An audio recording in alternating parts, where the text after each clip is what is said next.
This is Ajai Vishwanath and Vinita Belani, who will be discussing their new short film, Starch. Welcome, Ajay and Vinita. Thank you. Thanks very much for having us. Yes, absolutely. Thank you. So I wanted to begin by asking you about the genesis for this film. It's a beautiful film. I encourage everyone to find someplace to go see it. Could you talk a little bit about what inspired your film, Ajay? Yeah, I was going through some old family photos and home videos actually. I was trying to digitize old VHS tapes, and as I was looking back through footage of my parents who moved from southern India to Sydney, Australia in the early 1990s, I found myself struck by how young they looked in that footage, and how much younger they were than I was when I was looking at this footage. It reminded me of stories that they had told me about the times they had first moved to Australia in the early 90s. And two stories about my mum in particular really stood out to me. The first was, so when they moved to Australia, they lived in a sort of lower income housing situation and didn't have a car in those early years. And there's a story that my dad tells about my mum stealing a shopping cart from her grocery store to take all the groceries home and sprinting away from angry shopkeepers who try to chase her down, which if you met my mum now is definitely not the kind of person she is.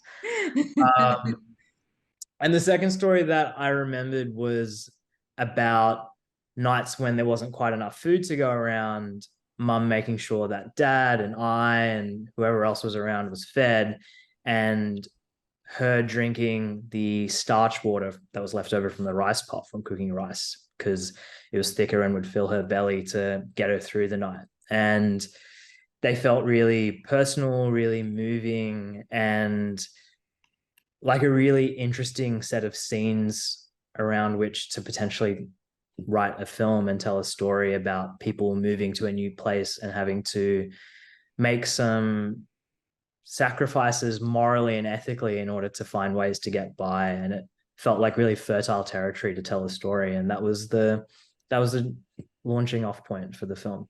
Absolutely. And so it was logical for you to make this film in Australia. Well, it was logical for us to make the film in Australia, and that was very much the plan. And then the pandemic hit, and I am in grad school at NYU in their film program and was hoping to originally go back home to shoot it in Sydney. And because Australia closed their borders, we had to make a decision about whether we could find a way to make this film in America.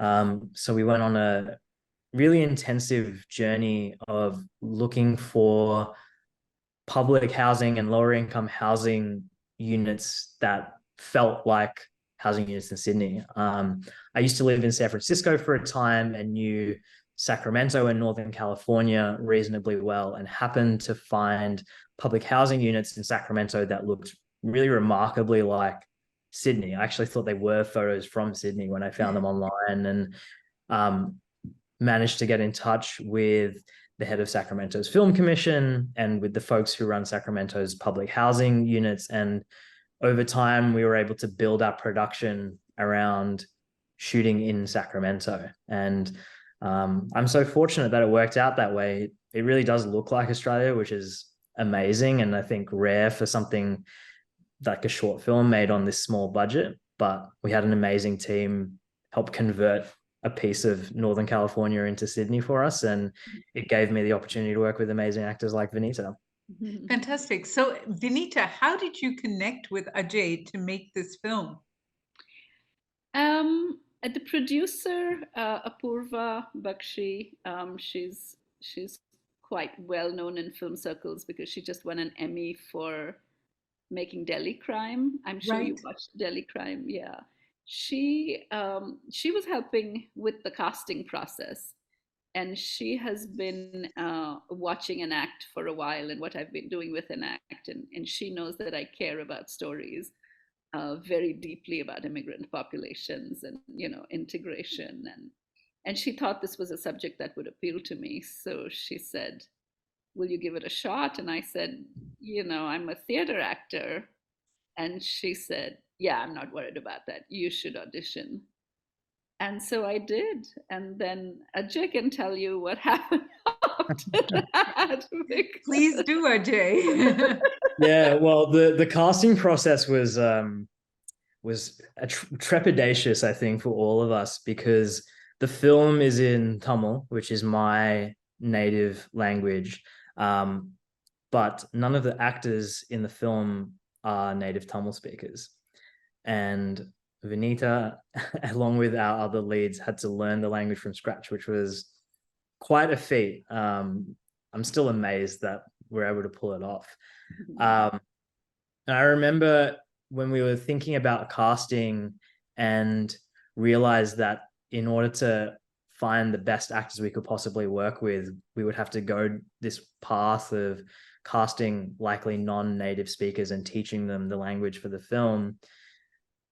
We made a decision that when we were reading with folks, what we were going to look for was something beyond the language itself and trust that they would get there. And because it was the pandemic, our first auditions all happened via Zoom, and Vinita met with our lead, Gayatri Patel Bal, and read, I think, the final interaction between their characters in the film. And it's a short scene, but by the end of it, all three of us were crying. And it's a strange thing to have that kind of emotional response, I think, especially over Zoom. But there was an electricity about it that was undeniable, and it felt like Vinita was made for this role, and we just took a leap of faith from there and trusted that the rest would fall into place, and it did. Absolutely. Throughout the world, Indians are known as the model minority. There's this myth that pervades us wherever we go, including in the US, and I imagine in Australia as well. And yet in the US, 6% of us live below the poverty level. And this film so beautifully explores the challenges of living below the poverty level in a foreign land. Could you, and you did talk about, your family's own struggles. Vinita, could you talk a little bit about what you've experienced in the US with that same form of struggle for so many Indian American families? Yeah. When you talk about the model minority and us living in Silicon Valley, and both my husband and I are in technology, we went to very high profile engineering schools in India. And what we were seeing in the US was very much the image that was being projected of us, highly successful, living in fancy homes, lots of degrees, and things like that. And it wasn't until I walked away from my technology career and started the theater company that I realized that there was a whole other population that was not only, as you said, living below the poverty line, but there were a whole bunch of artists who were doing this by choice. So these were two mind-blowing, sort of revelations to me. And of course, we all have somewhere in our history that moment when somebody in the family took the leap and succeeded beyond the current expectations and made it. But before that made it moment, life was challenging, right? And in Ajay's case, it happened to be his parents. In my case, and in a lot of people my age, I think, the case was in India itself during partition, because everybody left everything that they had and they moved from, what is now Pakistan to India and had to start from scratch. And so I think everywhere in our immigrant experiences, not just in the US, even within the country during partition, you see histories of people uh, who who don't necessarily think that they might one day be in a position where they have to think of themselves as impoverished, but they do end up impoverished. But I think the beauty in this film is just Ajay's extreme. I'm just blown away how somebody so young could handle a subject so sensitive. I mean, I'm just Absolutely. younger than all my three kids, so you know, I'm like, Yes. just the sensitivity of uh, the great moral dilemma of do you put your family first or do you put your morals first? And you know, you have 15 minutes to tell that story, and everybody cries at the end of that film. It's just so sensitively portrayed. Yeah. Absolutely. I wanted this story to go on, Ajay.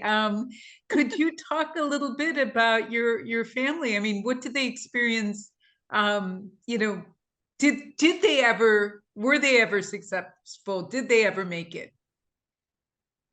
Oh, certainly. Yeah. I mean, I think that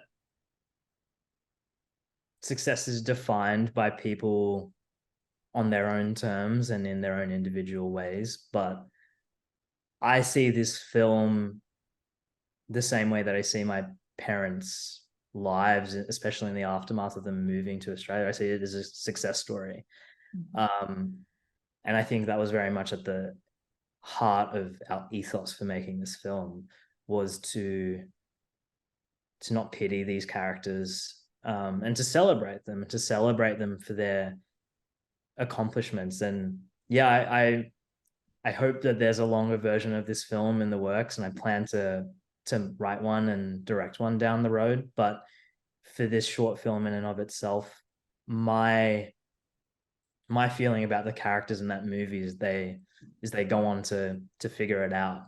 And then certainly in my parents' case and in my family's case, my sister and I have had wonderfully privileged lives that you know, we haven't grown up necessarily with the same advantages as everyone else around us, but for where my parents came from and the circumstances that they arrived to Australia in, yeah, I think it's unimaginable from when I was a young kid that my family would be in this place, or that I would be in this place, and that's a testament to the effort that my parents put into my life and into my sister's life. It's amazing, and it's an amazing accomplishment.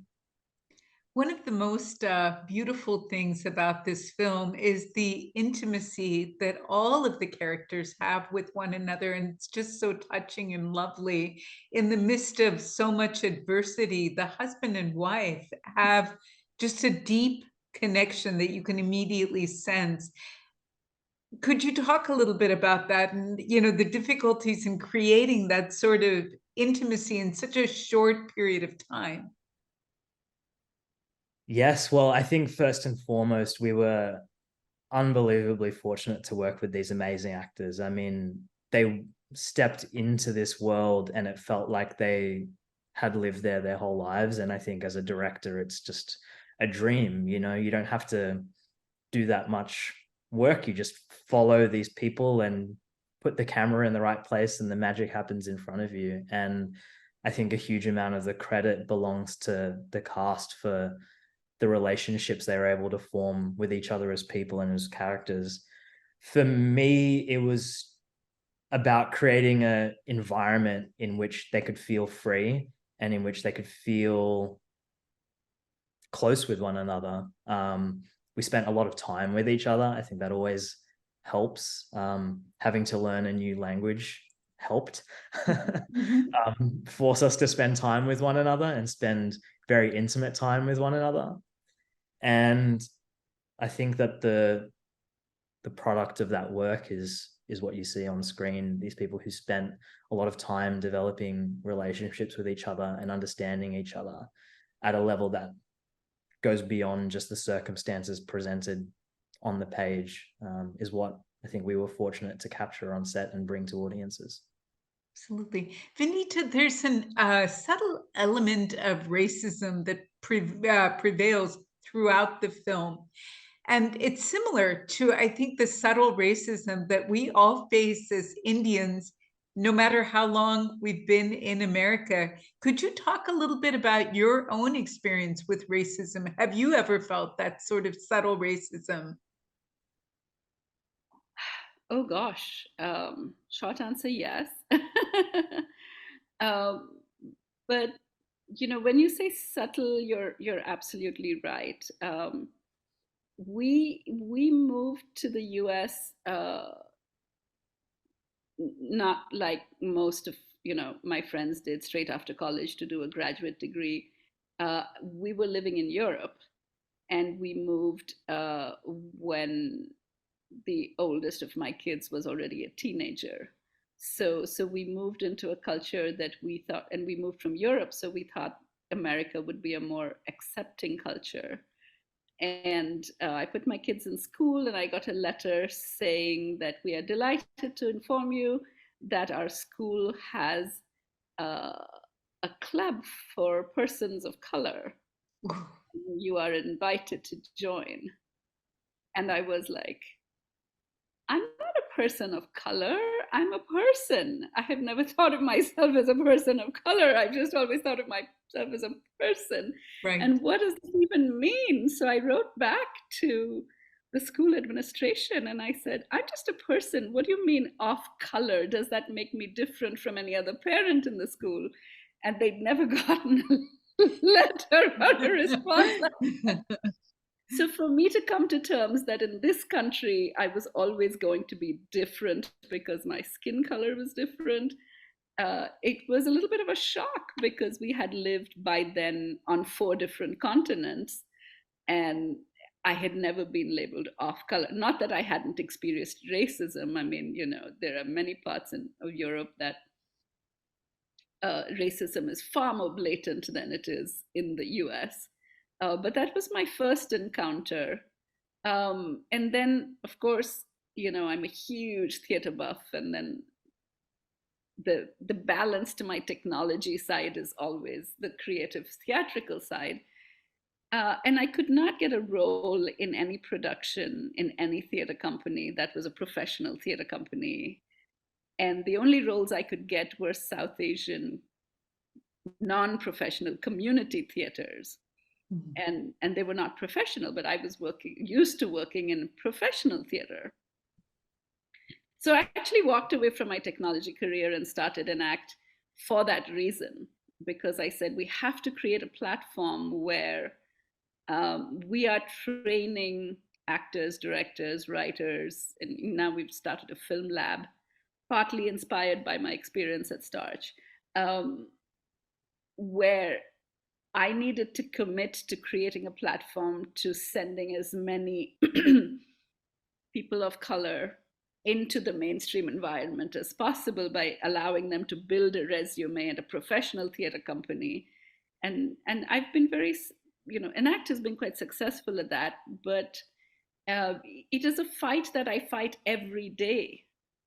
And every day is a win when somebody gets represented as they should in a film or in a play or in a character.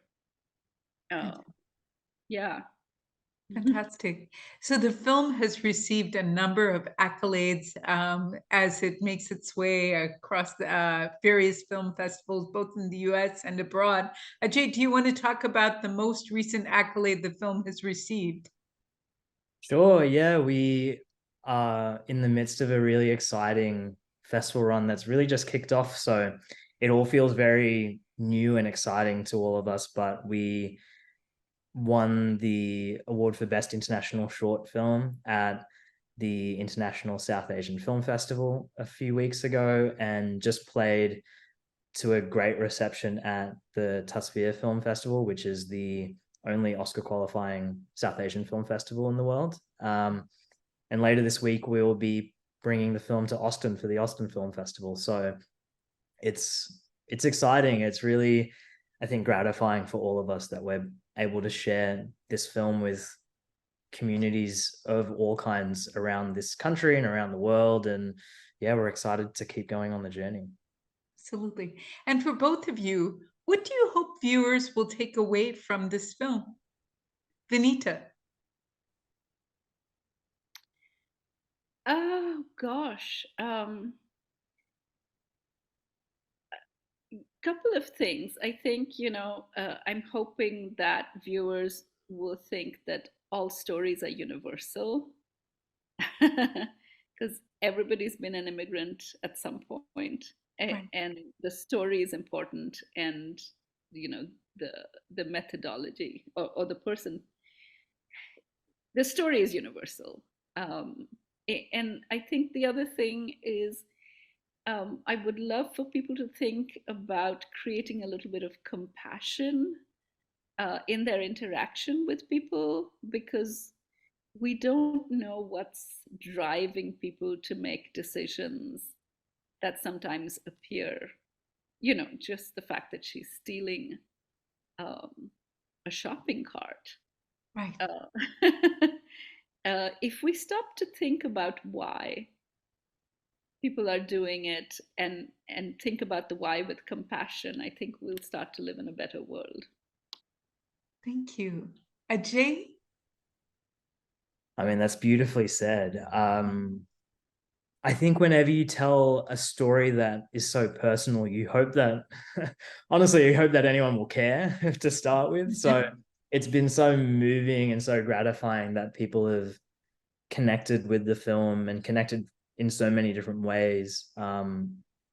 It's really inspired a lot of conversations amongst people telling their stories about how their families got to wherever they are in the world. I was able to share it with family and friends the last time I was home, and had some really unexpected conversations with people sharing stories that I'd never heard before about their stories of migration, or their stories of coming into their adulthood with young children and what that was like, or their first jobs and how difficult it was to find them. I think that sometimes in cinema, we tend to privilege stories on the extremes of society.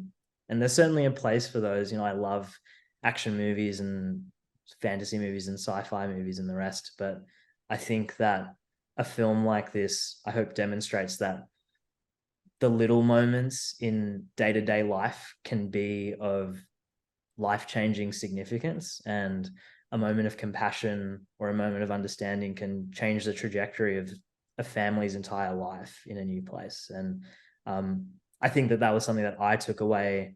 Do you expect the film will receive an Oscar nomination? I don't know. That's certainly not in my hands. I won't hold my breath. But as long as it connects with audiences, I think that that would mean more than any trophy could bring, I think. Well, thank you once again. Thank you so much.